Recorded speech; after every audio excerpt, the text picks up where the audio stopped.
धर्महंस गणेश विजय जी महाराजा के शिष्य इंद्रहंस गणेश जी महाराजा उपदेश कल्पावली ग्रंथ के अंदर श्रावक जीवन के 36 कर्तव्यों का वर्णन फरमाते हैं। उन कर्तव्य में से हम चौथा कर्तव्य सुन रहे हैं, उसका आज 5वां प्रवचन है। चौथा कर्तव्य है सामायिक। सामायिक जितनी हम करते हैं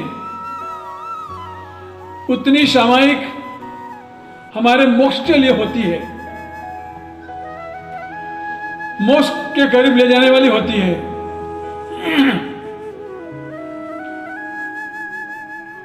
सामान्य पोषामी जो कालो गच्छा जीवस सो मुख्य फलेउ शेषो संसार्य फलेउ। शास्त्रकार महर्षि प्रस्तुत श्लोक में फरमाते हैं, सामायिक में और पौषध में जितना हमारा समय जाता है वो मोक्ष के लिए होता है और बाकी का समय हमारे लिए संसार वृद्धि का कारण बनता है। तुंगिया नगरी के श्रावक लोग जीवन में हुई सामायिक की काउंटिंग करते थे। वो समझते थे कि जितना समय सामायिक में गया वही हमारा समय है, जो समय पाप में गया उसको क्या गिनना। हमारा सच्चा विश्व तो वही है कि जो सामायिक में समय गया। 50-60 साल का कोई व्यक्ति होगा, उनसे पूछेंगे भैया तुम्हारी उम्र कितनी हुई, तो वहां के तुंगिया नगर के श्रावक लोग कैसे बताते थे, हम मुझे 5 साल हुए, कोई 7 साल बताते। इतनी बड़ी उम्र हो गई फिर भी 5 साल बता रहे। उनसे पूछा जाता तो वो कहते कि आज तक मैंने जितने सामायिक किए ना, इस सामायिक का समय है। जो समय मेरा साधना में गया, सामायिक में गया, वही मेरा सच्चा समय है, वही मेरी सच्ची आयुष्य है। और बाकी जो पाप में गया उसको क्या गिनना। तो सामायिक पाने के सूत्र में भी हमको महापुरुष फरमाते हैं, बहुसो सामायिक गुज्जा, सामायिक बार बार करना चाहिए। और जब जब भी सामायिक करते तब तक हमारा छिन्नई अशुभम कम्मम, अशुभ कर्मों का क्षय हो जाता है। कोई सामायिक पाने का आदेश मांगता है तो हम ऐसा थोड़ी कहेंगे सामायिक पारो तो क्या पार भैया, नहीं हम पार ऐसा नहीं कह सकते। पुनः भी कायम वो पुनः करने जैसा है, बार बार करने जैसा है।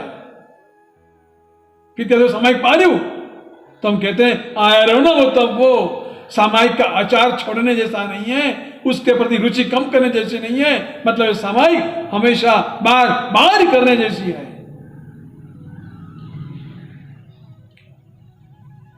वो भाई महाराज के साथ उनका संसारी भाई मुंबई के रोड पर से जा रहे थे और रास्ता में पोल्ट्री फार्म आया।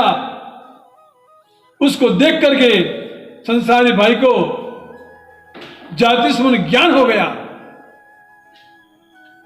पूर्व जन्म में मैं यहां कुकड़ा के रूप में था, मुर्गा था,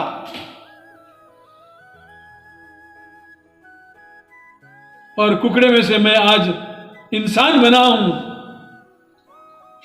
लेकिन दुबली पतली काया मिली, रोगिष्ट काया मिली, रोज दवाइयां लेना पड़ती। दीक्षा के भाव होने पर भी दीक्षा नहीं ले पाया, कमजोरी की वश। आज वो भाई हमारे बीच नहीं है, लेकिन उनके संसारी भाई महाराज आज भी शासन में साधना कर रहे हैं। तो भाई जब कुकड़े के भाव में थे तब बड़े हुरुष्ट पुष्ट थे, अलमस्त थे। उनको उनके बल का बड़ा गर्व था।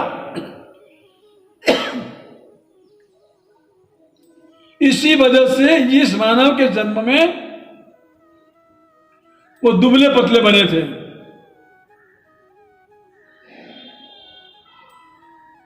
कोई मुस्लिम परिवार कुकड़े को खरीदने के लिए उस पोल्ट्री फार्म में आए, अट्ठा कट्ठा वो कुकड़ा उनकी नजरों में आया और कहा उनके मालिक को, उठाइए इसको। अभी उन जीवों को भी पता लगता है कि मुझे ले जा करके मेरी आरती नहीं उतारेंगे, लेकिन मुझे खत्म करने वाले हैं। डर रहा है कुकड़ा।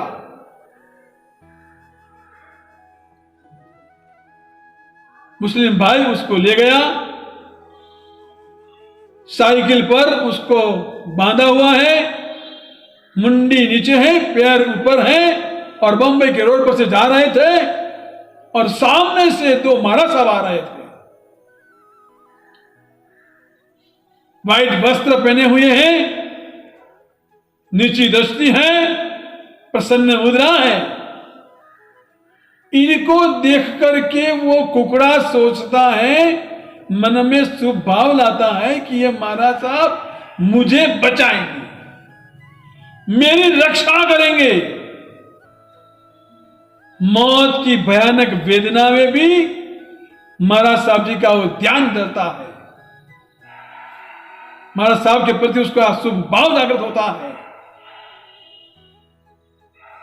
और वो मुस्लिम भाई अपने घर पर आया और कुकड़े को खत्म कर दिया। अंत समय में, मृत्यु के समय पर सतत महाराज साहब जी का ध्यान, महाराज साहब जी का विचार, उस विचारों ने उसको पक्षी के भाव में से मानव के जन्म में लाकर के रख दिया।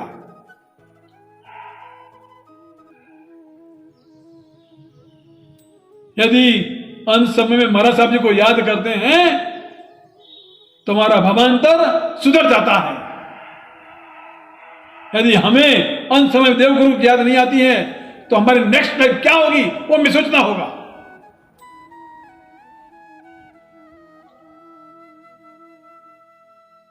वो भाई महाराज मतलब आचार्य बुनबर सूर्य समुदाय में आचार्य जगत चंद्र सूर्य महाराज के रूप में आज भी अहमदाबाद में चातुर्मास कर रहे हैं। और उनके संसारी भाई बाबूलाल जी जो कुकड़े में से मानव बने हैं, वो बाबूलाल जी का कहना है कि मैंने कुकड़े के भाव में बल का अहंकार किया था, इसलिए इस जन्म में मैं दुबला पतला बना, लेकिन अंत समय में महात्मा के संत के दर्शन, उनके शुभ भाव सुविचार में मैं मरा तो उस विचारों ने मुझे मानव का जन्म दे दिया, महावीर का शासन दे दिया, जैन कुल में पैदा कर दिया। तो मेरी बात यह थी, आज के काल में भी जाति समान ज्ञान होता है। आज से करीब 75-80 साल पुरानी यह घटना है। तो वो हाथी जो सेठ रोज दान देते थे लाख आने सोनैया का, वो मर के हाथी बने हैं। और वो सेठानी, वो मतलब वो नौकरी में जो सामायिक करती थी, वो राजकुमारी बनी है। वो दृष्टांत आगे बढ़ा रहा हूं।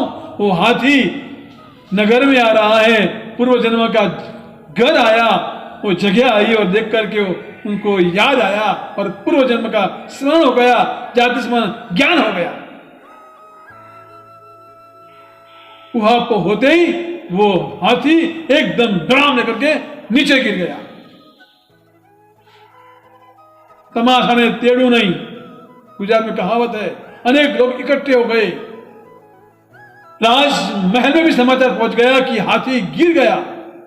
राजकुमारी भी देखने के लिए वहां पर आई, तो राजकुमारी ने भी हाथी को देखा, उसने भी पूर्व जन्म का उसका घर देखा कि जो नौकरी के बम्बे में वो समय कर रही थी, वो भी उसने देखा, और सेठ जी का घर भी देखा।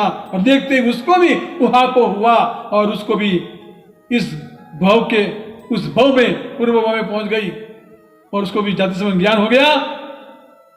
अब यहां पर उन दोनों का क्या होता है, अब हाथी क्या करता है और राजकुमारी का ये स्टोरी कैसे आगे बढ़ती है, और सामायिक का कर्तव्य हमें क्या आगे और क्या प्रेरणा देता है, वो अधिकार अग्रे वर्तमान सभी गुरु भक्तों को मेरा धर्मलाभ।